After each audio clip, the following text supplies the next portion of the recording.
नमस्कार, बहुत स्वागत है आप सभी का। मैं हूं आपके साथ नैना यादव, लेकर हाजिर हूं हमारा खास शो पूछता है इंडिया।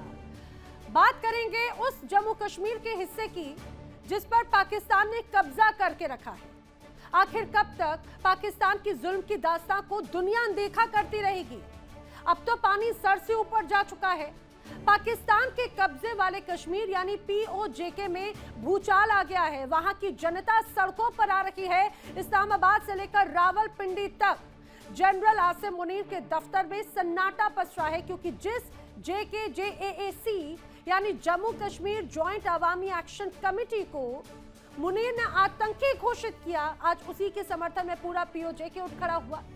लेकिन आपको बताएंगे आखिर क्यों एक बार फिर से यहाँ के हालात जम्मू कश्मीर की तस्वीर को बयां करते हैं, वहां की जनता के साथ में हो रही बर्बरता को दर्शाते हैं, और खासतौर से पाकिस्तान में जो सेना है उसकी असली हकीकत को दर्शाया जाता है। बताएंगे एक बार कैसे एक बार फिर से वहां की तस्वीर सामने आई है।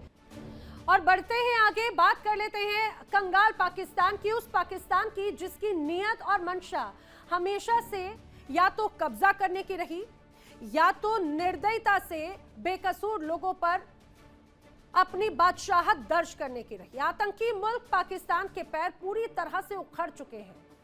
ये कहा जाए जो अहम है वो लड़खड़ा रहा है। जिस POK की जमीन का इस्तेमाल इस्लामाबाद भारत के खिलाफ साजिशें रचने के लिए करता था, आज उसी जमीन पर पाकिस्तान की बर्बर फौज के खिलाफ बगावत का बिगुल बज चुका है। पाकिस्तानी सेना के चीफ जनरल आसिम मुनीर के माथे पर शिकन है और चेहरे पर खौफ। क्यों? क्योंकि जंग अब सीमा पार नहीं है, पाकिस्तान के अपने घर के अंदर छिड़ चुकी है। महंगाई, आटे की किल्लत, भारी बिजली बिल, टैक्स की मार झेल रही POK की जनता अब आ चुकी है सड़कों पर।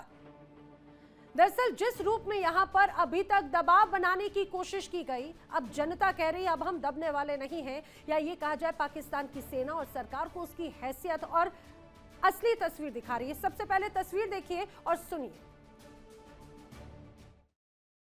कि इस दफा का क्राउड पहले से बहुत ज्यादा होगा और इस क्राउड को कोई भी जो आपको आला पे जीरकोट कोई नहीं रोकेगा। तो इसकी तमाम तर जिम्मेदारी उन अदारों पे है, उन हुक्मरानों पे है जिन्होंने 3 और 4 अक्टूबर हमारे साथ एग्रीमेंट किया, और आज वो ये कह रहे हैं कि जनाब हमें ये 5 दिन का टाइम नहीं दे रहे। बड़े मासूमियत से ये बात कर रहे हैं। क्यों? दुनिया को नहीं पता कि हमने काल कब की दी हुई है? इनको आखिरी डेटों में जो मुज़ाकरात याद आ जाते हैं। सर वहाँ चली जाए ना, हमारा जो मौकफ है हमने साबित किया। देखिए हमने साबित किया, आईने पाकिस्तान एक्ट 74 UN रेजोल्यूशन के अंदर किसी भी जगह पे इन 12 सीटों की वजह से कोई प्रॉब्लम नहीं है। तो जब ऐसा मसला नहीं है तो फिर चंद अदारों के लोगों की ख्वाहिशात पे, चंद हुक्मरानों की ख्वाहिशात पे हम क्यों ऐसी चीजों को जब वो तस्लीम करें?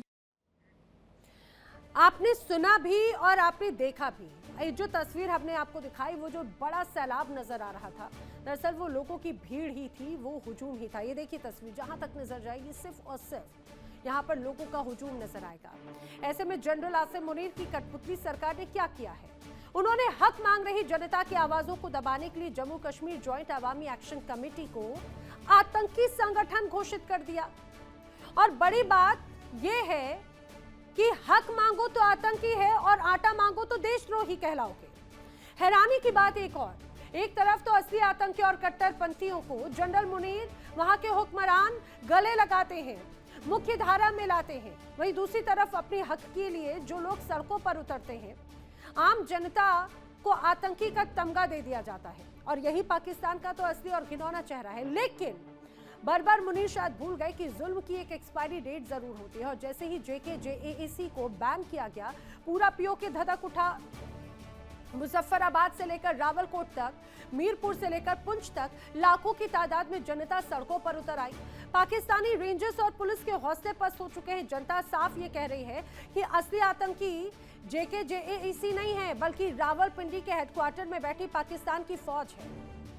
ये तस्वीरें लगातार दर्शाती हैं POK की जनता अब देख रही है कि नियंत्रण रेखा यानी LOC के उस पार भारत का जो जम्मू कश्मीर है, वहां पर विकास की गंगा बह रही है, वहां पर G20 की बैठकें होती हैं, टूरिज्म के लिए रिकॉर्ड बन रखे हैं, और वो हिस्सा जिस पर पाकिस्तान ने जबरन कब्जा किया, पाकिस्तान के कब्जे वाले हिस्से में लोग 2 जून की रोटी के लिए भी मोहताज हो गए हैं।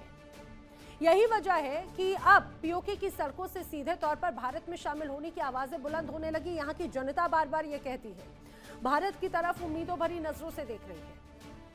जनरल आसिम मुनीर का डर जायज है। बंदूक के दम पर बनाई गई पाकिस्तान की रियासत ताश के पत्तों की तरह ढह सकती है। पीओके की जनता ने यह ठान लिया कि वो इस बर्बर शासन को उखाड़ फेंकेंगे। चुनाव के वक्त में भी कई बार पाबंदियां लगाई जाती हैं। जो अपने अधिकारों की बात करेगा उसे आतंकी बना दिया जाता है। आखिर कब तक डरेगा इंसान? सवाल यह है, क्या मुनीर अपनी नाकामी को छिपाने के लिए आतंकी का ठप्पा लगा रखे हैं? पाकिस्तान के जुल्म पर देश के अंतर्राष्ट्रीय समुदाय आखिर क्यों खामोश रह जाते हैं? क्या पीओके के भारत में विलय की मांग पर यह अंतिम चोट है, अंतिम प्रहार है? करेंगे चर्चा। खास मेहमानों का पैनल मेरे साथ में कनेक्ट हो रहा है। जल्दी से आपको मिलवा देती हूँ। रक्षा विशेषज्ञ रिटायर्ड कर्नल एस के मलिक मेरे साथ हैं।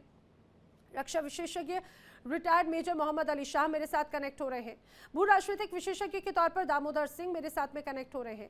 पाकिस्तान से डॉक्टर सज्जाद बुखारी कनेक्ट हो रहे हैं और पाकिस्तान से ही एक और जर्नलिस्ट सरदार तैयब खान भी मेरे साथ में कनेक्ट हो रहे हैं। आप सभी का इस चर्चा में बहुत स्वागत है। चर्चा की शुरुआत कर्नल मलिक मैं आप ही से करना चाह रही हूँ। जो तमाम बड़ी तस्वीरें हमने इसके पहले भी देखी थी, खासतौर से जम्मू कश्मीर का एक वो बड़ा हिस्सा जिसे पाकिस्तान ने जबरन अपने कब्जे में लिया और ये वहां के लोगों के मन में जहर घोलने की कोशिश की जाती रही और ये कहा जाए कि एक तरह से आतंकियों के लॉन्च पैड के तौर पर उसके कई हिस्से को इस्तेमाल के तौर पर करते रहे। हमेशा वहां पर इसी रूप में इस्तेमाल हुआ। लेकिन जब जनता ने, वहां की जनता की जब आंखें खुली और वो ये कह रहे हैं कि भाई हमें 2 जून की रोटी तो दे दो, बिजली पानी जो बेसिक नेसेसिटीज है वो तो दे दो, अब जब वो उसकी डिमांड की जा रही है तो आतंकी घोषित कर दिया जाएगा। अपने अधिकारों की मांग है तो फिर आतंकी कहलाएंगे क्या वो? नैना जी नमस्कार और सभी दर्शकों को बहुत सारा सादर नमस्कार। देखिए, ये पाकिस्तान की कोई नई नीति नहीं है, ना ही कोई नई बात है, ना ही आश्चर्य है इस पे। पाकिस्तान क्या होता है कि जब भी वहां पे कोई प्रॉब्लम होती है सबसे पहला कहता है कि या लोग आतंकवादी है, उनको दबाने के लिए और उन पे इनके जो कानून है वहां पे आतंकवाद वाले कानून है उन पे इम्पोज कर दिया जाता है। अभी इसमें है कि वहां पे विरोध हो रहे हैं और ये विरोध काफी समय से चल रहे हैं, आज से नहीं है। अक्टूबर में इनका जो समझौता हुआ था, समझौते के तहत जो उनकी मांगे रखी थी, अब उसको मानने से पाकिस्तान सरकार ने इनकार कर दिया। पाकिस्तान सरकार कैसे इनकार करती है? देखिए, समझौते को पालन करने के लिए, अपने लोगों को सहूलियत देने के लिए, उनकी जीवन में एक तरह से वैल्यू एड करने के लिए एक तरह रिसोर्सेज की जरूरत होती है। और रिसोर्सेज पाकिस्तान लाए कहाँ से? वो लोग मांगते हैं कि अब हमारी बेसिक जरूरत है, हमें सड़क है, बिजली है, पानी है और इसके अलावा हमारा जो रोड कनेक्टिविटी है उसको बढ़ाइए। ये लोग कहते हैं कि ठीक है, तुम you are the second grade citizen. उनको ये मांगते नहीं। यही कारण है कि आपके नीचे आ जाइए, आपके ऊपर आ जाइए, दोनों तरफ से बीच वाला जो पोर्शन है प्रॉस्पर्स कर रहा था आपका। और चाहे आपका ये पीओके ले लीजिए या नीचे से बलोचिस्तान ले लीजिए, दोनों को ये लोग सेकंड ग्रेड सिटीजन कंसिडर करते हैं और वैसा ही व्यवहार होता है। उसके ऊपर ये क्या कहते हैं कि देखिए, जख्म पे नमक लगाना क्या होता है। ऊपर से इन्होंने भी 14-15 हजार और आर्मी की स्ट्रेंथ वहां पे भेज दी है। देखिए, आर्मी का मूवमेंट जनरल उसमें होना एक आम बात होती है, लेकिन आप किसी आंदोलन को दबाने के लिए या लोगों की आवाज को दबाने के लिए जब करते हो और दुनिया के सबसे बहुत बड़े आप एक खामख्वाह बनते हो कि जी हम तो, हमारे यहाँ तो डेमोक्रेसी है। काहे की डेमोक्रेसी है?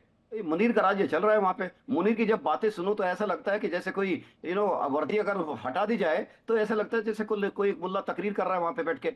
तो यहाँ पर इनका अपनी जनता के प्रति इस तरह का रवैया, इस तरह, तो ये बिल्कुल नई बात नहीं है और एक्सपेक्टेड है, और भी इससे बुरा भी देखने को मिल सकता है हमको। नैना जी, आगे बात ये होती है कि इन्होंने जो इनको आतंकवादी घोषित किया, पहले भी इन्होंने, देखिए मैं आपको आपके शो पर पहले भी एक बार शेयर किया था कि 60s में इनके यहाँ पे एक अवामी पार्टी बनी थी और 60 जब 70 के दशक में हुए थे, जब यही कारण था बीएलए का उभरना उस टाइम। हालांकि बीएलए नाम से नहीं था, बीएलए नाम से वो बाद में आया, लेकिन लोगों में रेजिस्टेंस ऐसे ही पनपता है जब आप लोगों की मूलभूत समस्याओं को आकर उनको एड्रेस नहीं करोगे, उनके बीच में जाकर उनको समस्याओं को नहीं देखोगे, तो लोगों के अंदर असंतोष पनपना जाहिर सी बात है। पाकिस्तान नेशनल असेंबली के अंदर कितनी सीट्स हैं? कोई भी सीट्स नहीं है, कोई भी नुमाइंदा इनका नहीं है। हमारे यहाँ पे भी कम से कम नेशनल असेंबली के अंदर, हमारी जो राज्य की असेंबली है कश्मीर के अंदर, 20 सीट रिजर्व्ड हैं इस पर्टिकुलर एरिया से जो हमारा बॉर्डर के इलाके हैं। तो इनके अंदर अगर देखा जाए नुमाइंदा कहाँ है? क्योंकि क्या होता है, देखिए, जब किसी एरिया के अंदर प्रॉब्लम उभरती है, उस प्रॉब्लम को एड्रेस करने के लिए वहां के राजनीति के नुमाइंदे ज्यादा बेहतर विकल्प होते हैं। वो सरकार के साथ बैठते हैं और नेगोशिएट करते हैं, अपने एरिया के लिए डेवलपमेंट इस तरह से पास कराते हैं। वहां तो ऐसा कुछ है नहीं। लोग जब कर रहे हैं वहां पर, अब उनको कह रहे हैं कि हम इनको उठा लेंगे। हम उठाना है, बड़ी सही बात है। आपने बलोच लोगों को उठाकर हेलीकॉप्टर से फेंका है, आप यहाँ से भी फेंक सकते हो, बिल्कुल सही बात है। आप कर सकते हो क्योंकि आपके पास आर्मी है, और आर्मी वहां पे जो एट्रोसिटीज करती है ये कुछ छुपी नहीं है। तो नैना जी, मैं तो ये कहता हूँ अपने रिमार्क्स में कि देखिए इस एरिया में लोगों को नेग्लेक्ट हुआ है, होता रहा है, इसलिए वो लोग अब कह रहे हैं कि हम भारत में मिला लीजिए, क्योंकि उनके रिश्तेदार भारत के सीमा के इस पार जो रहते हैं ना, और डे टू डे जो तौर पे बात करते हैं, तो जब वो देखते हैं कि यहाँ पर रेड नेटवर्क चल रहा है, ग्लास टॉप ट्रेन चल रही है, जिससे वहां के पर्यटक एक तरह से वहां पे पूरा आनंद ले रहे हैं वहां की अपनी लोकल भौगोलिक स्थिति का।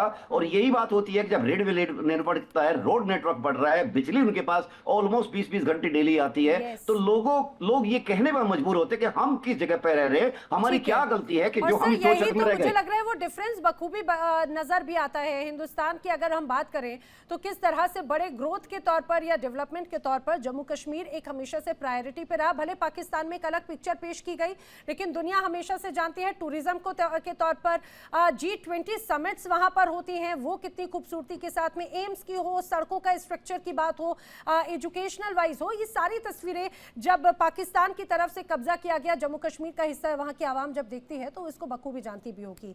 मैं जल्दी से एक बार पाकिस्तान की तरफ से कनेक्टेड मेरे साथ में खास मेहमान उनका रुख कर लेती हूँ, डॉक्टर सज्जाद बुखारी। मैं आपका आंसर पहले से एक्सपेक्ट कर रही हूँ, आप कहेंगे कि ये जो तस्वीरें हैं ये AI वाली हैं, ये सिर्फ प्रोपोगेंडा है, ये कुछ नहीं, लेकिन ये एक बड़ी धारणा है और हकीकत शायद आप तक भी तस्वीरें पहुंचती होंगी।